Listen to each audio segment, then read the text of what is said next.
Rebecca Dawson.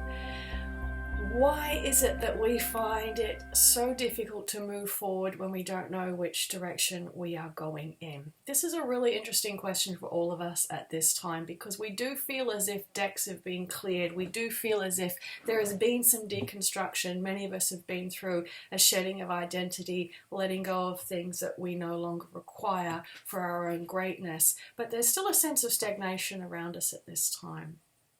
There's a very, very interesting conversation that's emerged in the last week through some of the personal sessions that the masters have been given. And this has been largely around the scenario of a chessboard. I feel it's so important to share with people, so we're going to talk about that today.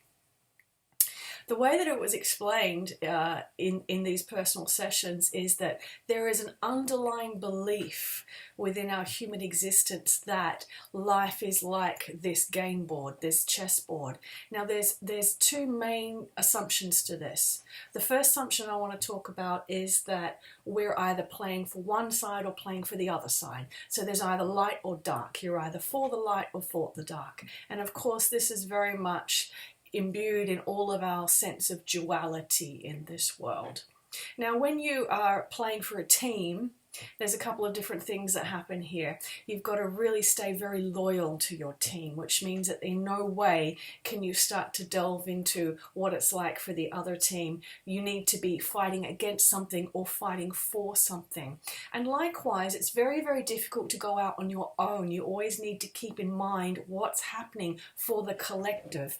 Even those of us who have thought ourselves to be here for the light and are very comfortable in that sense of purpose, light workers, people who are very conscious. It's been a really important understanding for me in the last couple of weeks to understand that even embedded within that is still this sense of duality, and even embedded in that is this sense of loyalty that can hold us back from really exploring what is our birthright to explore. So that's the first thing, that there's an underlying duality to this game of life. The second thing that comes out of this is that you can only move to an empty space on the board, or if you're going to move into a space, somebody else has to be removed, or you're going to be removed if someone moves to your space. So there's rules about where you can go. There's rules about what direction you can move in depending on what your role is within this game.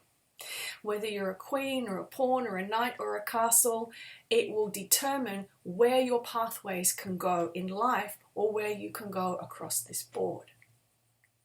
That's very important because we often assume that there are limited aspects to what we can experience based on our history, based on the role that we play in this life, based on our karma, based on our blueprints. So that's really important to take into consideration.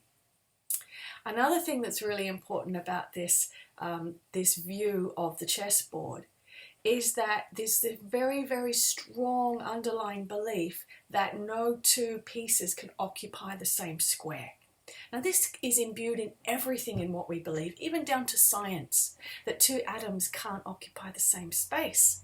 In the channelings that came through in the last couple of weeks, there's been this repeated idea that even two atoms can occupy the same space. In quantum physics, perhaps they can vibrate at a similar resonance or do something different or similar at a distance, but there's still a premise of distance. So if we take third dimensional reality and dismantle that a little bit, perhaps two atoms vibrating in the same way or behaving in the same way at a distance are actually occupying the same space if we remove space from this equation.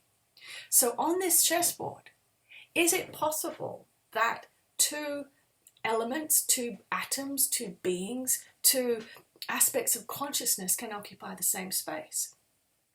This is a premise that really underlies all of the choices that we make in life. It's that which leads us to move into protectionism if someone comes into our space, that leads us into being very wary if we feel like we're invading somebody else's space. This all comes down to permission. Do we have permission to go over there? If we do, are we going to destroy the other person? If we do, is it going to advance us in the game? How do we protect ourselves and our own position from someone coming into where we are? Do we have to be removed or destroyed? Or can we accommodate others? So it's such a strong, strong indication of this sense of duality and how it figures into everything that we believe about life.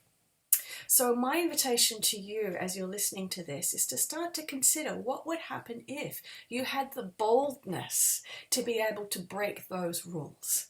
If you were able to go out as a piece on your own and claim any space on the board, any experience, be courageous enough to be where other people are, be courageous enough to allow others where you are, what would happen then? What would happen if you weren't playing for a team?